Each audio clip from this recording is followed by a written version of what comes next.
General Hospital spoilers. Chase divorces Brook, reveals final secret in court before leaving Port Charles forever. Port Charles is no stranger to heartbreak, betrayal, and secrets that shatter lives. But even the most seasoned GH fans aren't prepared for what's coming next. In an explosive arc that will redefine the lives of several beloved characters, Harrison Chase is about to make a series of decisions that will shake the foundations of General Hospital.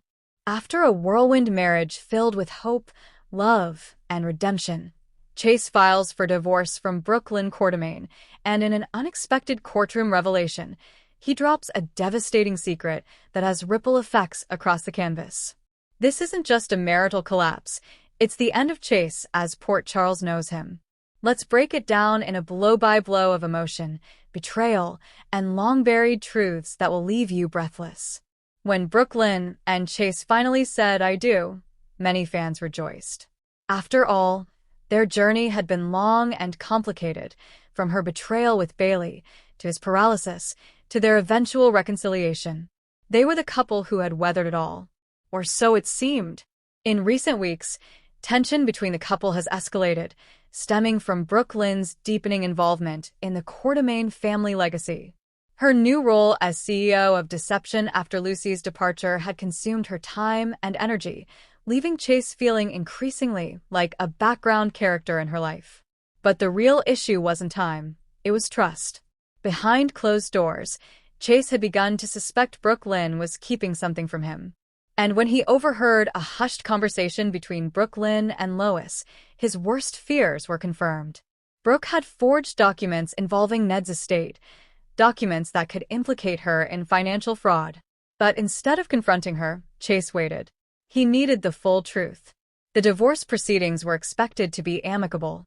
Brook, visibly emotional, came prepared to fight for their marriage, until she saw Chase walk in not just with his lawyer, but with evidence. That's when everything changed. In a packed courtroom with Diane Miller representing Chase and Martin Gray by Brook side, the proceedings quickly spiraled from personal to public scandal. After a brief opening statement, Chase asked the judge for permission to make a personal statement. What followed was nothing short of seismic. "Before I leave this marriage and this city," Chase began, his voice calm but resolute, "I need the truth to be known. Not for revenge, but because silence is what broke us. Brook forged signatures and misled her family. She used my badge to bury paperwork under police channels. I let it slide once. I won't again." Gasps echoed through the courtroom. Olivia, Ned, Lois, and even Tracy were stunned into silence. Brook face crumpled in disbelief. The woman who had tried to change, to be better, was suddenly exposed. In a desperate defense, Brook stood and admitted to some of Chase's claims, but painted a very different picture of her motives. "I wasn't trying to hurt you, Chase," she sobbed.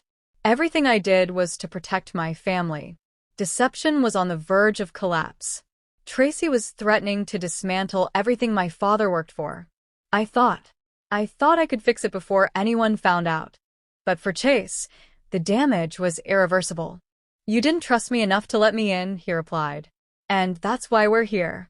If the courtroom bombshell wasn't enough, Chase dropped one more truth. He's leaving Port Charles. After the judge granted the divorce, immediately, due to fraud, Chase stood and addressed the court one last time. "I spent my whole life being the good guy, the one who forgives, the one who compromises. But somewhere along the way, I lost myself trying to fix people who didn't want to be fixed. I'm done playing savior. I've been offered a job with the NYPD. I leave tomorrow." Brook tried to stop him, calling out his name, but he didn't turn back. The aftermath is brutal. Ned confronts Brook for dragging the Quartermaine name through the mud again. Lois, torn between loyalty to her daughter and her ex, makes a heartbreaking decision to move back to Bensonhurst. Olivia blames herself for not seeing the signs. But most heartbreaking of all, Leo, who had come to love Chase like a brother, quietly asks why the singing cop isn't coming over anymore. As Chase packs his bags, Finn makes one last attempt to reach his brother. In a powerful scene filled with vulnerability, Finn reminds Chase that their father always walked away when things got hard. You're better than him, Harrison. Don't prove me wrong. But Chase shakes his head. This isn't about running away. It's about saving what's left of me.